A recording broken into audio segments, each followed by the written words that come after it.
வணக்கம் ஃப்ரெண்ட்ஸ், இன்றைக்கி நம்ம எங்கே வந்திருக்கோம் அப்படின்னு பார்த்தீங்கன்னா, கும்பகோணத்தில் அருகில் உள்ள நாச்சியார் கோயிலுக்கு தான் வந்திருக்கிறோம். வாங்க வீடியோக்குள்ள போகலாம். வீடியோக்குள்ள போகிறதுக்கு முன்னாடி நம்ம சேனலை சப்ஸ்கிரைப் பண்ணி ஆளுங்கிற பெல் பண்ணி அழுத்திட்டு பாருங்கள். அப்போ தான் நாங்கள் போடுற வீடியோ உடனே நோட்டிஃபிகேஷன் வரும். வாங்க ஃப்ரெண்ட்ஸ், வீடியோக்குள்ளே போகலாம். அதாவது இந்த நாச்சியார் கோயிலோட கோபுரம் பாருங்கள், ரொம்ப பிரம்மாண்டமாக இருக்குது. கோபுர தரிசனம் கோடிய புண்ணியம் அப்படின்னு சொல்லுவாங்க. ரொம்ப அற்புதமாக இருக்கும். கண்டிப்பாக வந்தீங்கன்னா கோபுர தரிசனம் பண்ணிவிட்டு அப்புறம் உள்ளே போங்க. ரொம்ப அற்புதமாக இருக்கும் பார்க்க கோபுரமே. மாடம் மேலே மாடை வச்சு கட்டியிருப்பாங்க. 5 அடுக்கு கொண்ட ஒரு கோபுரமாக இருக்குது. இது பார்த்திங்கன்னா கோயில் என்ட்ரன்ஸ்லேயே ஒரு பிள்ளையார் கோயில் இருக்குது. அந்த கோயில் என்ட்ரன்ஸ் கதவு பார்க்கவே அவ்வளோ பிரம்மாண்டமாக சூப்பராக இருந்துச்சு. கண்டிப்பாக அதெல்லாம் பார்த்து தரிசனம் செய்யுங்க. அந்த கதவுலேயும் நிறைய கலை நுட்பத்தோடு செஞ்சுருக்காங்க. உள்ளே நுழைஞ்சோன்னே கொடி கம்பம், பலிபீடம் இதெல்லாம் இருக்குது. கண்டிப்பாக இதையும் தரிசனம் செஞ்சுட்டு அடுத்தது கோயிலுக்குள்ளே போய் பார்க்கலாம். அதுக்கு முன்னாடி பார்த்திங்கன்னா இங்கே வந்து அந்த கோயிலோட அமைப்பு பார்த்திங்கன்னா மாட கோயில் அப்படின்ட்டு சொல்லுவாங்க. மாட கோயில்னால் அடுக்கு மேலே அடுக்கு வச்சு, அதாவது ஒரு 10 படி ஏறுறோம், அப்புறம் கொஞ்சம் தூரம் நடந்து போகிறோம், அப்புறம் ஒரு 10 படி ஏறுறோம், அப்புறம் கொஞ்சம் தூரம் நடந்து போகிறோம். இது மாதிரி அடுக்கடுக்காக வச்சு அதுக்கு மேலே தான் மூலஸ்தானம் அமைஞ்சிருக்கு. இந்த கோயிலுக்கு முன்னாடி பார்த்திங்கன்னா கரடவுளர் சன்னதி இருக்குது சின்னதாக. இங்கே ஒரு மடம் இருக்குது, ஆழ்வாரோட மடம்னு நினைக்கிறேன். ஒரு ரவுண்டு ஷேப்பில் இங்கே ஒரு மண்டபம் மாதிரி ஒன்று அமைச்சிருக்காங்க. ஓய்வெடுக்கும் மண்டபமோ இல்லை தர்பார் மண்டபமோ தெரில. ரொம்ப அற்புதமாக இருக்கும் பார்க்க. இந்த கோயில் பார்த்திங்கன்னா எங்கே அமைஞ்சிருக்கு பார்த்திங்கன்னா, கும்பகோணம் பக்கத்தில் திருநறையூர் நாச்சியார் கோயில் அப்படின்னு இருக்குங்க. அது கும்பகோணத்துலேருந்து ஒரு 10 கிலோமீட்ரு, ஒரு 15 கிலோமீட்டருக்குள்ளே தான் இருக்கும். ரொம்ப அற்புதமாக இருக்கும் கோயில். உள்ளே ஒன்று பார்த்திங்கன்னா தூண்கள், அவ்வளோ தூண்கள் சிற்பக்கலையோட நுணுக்கத்தோடு பண்ணியிருந்தாங்க. சதுரமாக அவ்வளோ பார்க்க அம்சமாக இருந்துச்சு. இந்த கோயில் பார்த்திங்கன்னா 108 திவ்ய தேசத்தில் சோழ நாட்டு திருத்தலம் முறைப்படி 14 திவ்ய தேசமாக விளங்குது இந்த கும்பகோணத்தில் அருகில் உள்ள நாச்சியார் கோயில். ரொம்ப அற்புதமாக இருக்கும். பார்த்து தரிசனம் செய்யுங்க. அதே மாதிரி இந்த கோயில் கருவறை சுற்றிலும் பார்த்திங்கன்னா நம்ம மகாவிஷ்ணுவோட 10 அவதாரமும் இருக்குது பாருங்கள். மச்ச அவதாரம், கூர்ம அவதாரம், பலராம அவதாரம், அந்த மாதிரி நிறையா இருக்குது. 10 அவதாரமும் சுற்றில் இருக்குது. அடுத்தடுத்து உங்களுக்கு காமிக்கிற பாருங்க, அதையும் பார்த்து தரிசனம் செய்யுங்க. இங்கே பார்த்திங்கன்னா ஒரு 10 இன்ச்சு கேப்பில் நடனக்கலையை படைய சாத்துற மாதிரி அந்த அந்த பரதனக்கலையோட அந்த அசல் போஸ் எப்படி கொடுப்போமோ அதே மாதிரியே அமைச்சிருந்தாங்க. இங்கே ஒரு சைடு பார்த்திங்கன்னா இங்கே ஒரு 3 சிற்பம் இருக்குது. அந்த தூண்லாம் பார்க்க அவ்வளோ பிரம்மாண்டமாக இருந்துச்சு. ஒரே நேர் கோட்டில் ஒரு நூல் பிடிச்ச மாதிரி இருக்குது ஒவ்வொரு தூணும். கண்டிப்பாக எல்லாம் வந்தீங்கன்னா தரிசனம் செய்யுங்க. கோயிலை ஃபுல்லாக சுற்றி பாருங்கள், வீடியோ ஃபுல்லாக பாருங்கள். ஃபுல்லாக பார்த்துட்டு எப்படி இருக்குன்னு சொல்லி கமெண்ட் பாக்ஸில் கமெண்ட் பண்ணுங்கள். ரொம்ப அற்புதமாக இருக்கும். அப்படியே பார்த்துட்டே வாங்க, நான் அடுத்தது இவங்க சொல்கிறேன். அதான் ஃப்ரெண்ட்ஸ், மாட கோயில் அப்படின்னு சொல்லுவாங்க. அதை மணிமுத்து ஆறு, அது மணிமுத்து ஆறு காவேரி ஆறு பக்கத்துலேயே இருக்குது இந்த கோயில் அருகில்.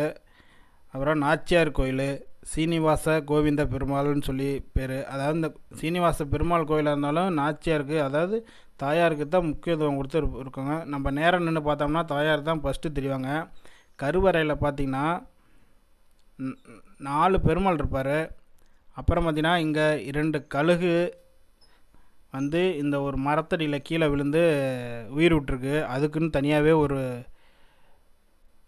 ஒரு மடம் மாதிரி கோயில் மாதிரி கட்டி வச்சுருக்காங்க. ரொம்ப அற்புதமாக இருக்கும் பார்க்க. அந்த காலத்தில் அந்த மாதிரி வந்திருக்கு. அந்த தான் ஃபோட்டோ பிடிச்சி அது சிலையாகவும் செஞ்சுருக்காங்க, ஃப்ளெக்ஸாகவும் அடித்து வச்சுருக்காங்க.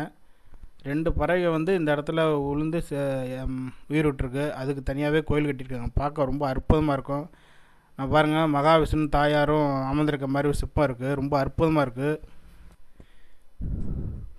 மரம் பார்த்தீங்களா, ரொம்ப அற்புதமாக இருக்குது. இடம் பார்க்கலே ஒவ்வொரு இடமும் பார்க்க. இங்கே வந்து யாக குண்டை வளர்த்ததுக்காக ஒரு அடையாளமாக ஒரு யாக குண்டை சாலை ஒன்று அமைச்சிருக்காங்க. தாமரை முட்டு போல் தாமரை அப்படியே அரைத்தண்டு வெட்டி வச்சா பூ எப்படி இருக்குமோ அந்த மாதிரி அமைச்சிருந்துச்சு. ரொம்ப அற்புதமாக இருக்கும் பார்க்க. இங்கே ஒரு கோயில் ஒன்று இருக்குது. இது வந்து என்ன கோயில் அப்படின்னு தெரியல, கிட்ட போய் பார்க்கலாம் வாங்க.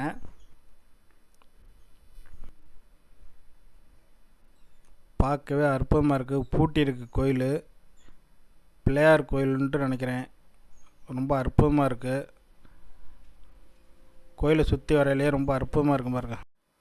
அதே மாதிரி நம்ம கூட வந்த ஃப்ரெண்டு குமார் தான் நம்ம கோயிலை பற்றி சொல்ல போகிறாரு. ஏன்னா நம்ம 40 திவ்யதேசமாக நம்ம குமாரை சுற்றிருக்காப்புல. அவருக்கெல்லாம் விவரம் தெரியனால தான் அவரும் கூட கூட்டிகிட்டு வந்துட்டுருக்கோம். இந்த கோயில் பார்த்திங்கன்னா சுத்த பார்த்தோமா அவ்வளோ நீட்டாக இருந்துச்சு. ரொம்ப அற்புதமாக இருக்குது. ஏன்னா அவர் 40 திவ்யதேசம் சுற்றிட்டாரு. நாங்கள் இப்போ தான் 14வது திவ்யதேசம் வந்திருக்கிறோம். அதனால் பார்த்து தரிசனம் செய்யுங்க. இந்த இடம் பார்த்திங்கன்னா சக்கரத்தாழ்வார் சன்னதியோட பேக் சைடு ரொம்ப அற்புதமாக இருக்கும். கோயில் பார்க்க கலர்ஃபுல்லாக இருக்குது.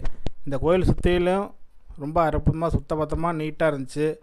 அப்புறம் பார்த்திங்கன்னா திருமணத்தில் ஏதாவது தடை கோளாறு அப்படின்னு இருந்துச்சுன்னா கண்டிப்பாக இந்த கோயிலுக்கு வந்தீங்கன்னா தரிசனம் செஞ்சிங்கன்னா, கோயிலுக்கு வந்து தரிசனம் செஞ்சு அர்ச்சனை செஞ்சிங்கன்னா உங்களுக்கு திருமணம் நடக்கிறதுக்கு எதுவும் தடையாக இருந்தால் அந்த தோஷம்லாம் கழியும்.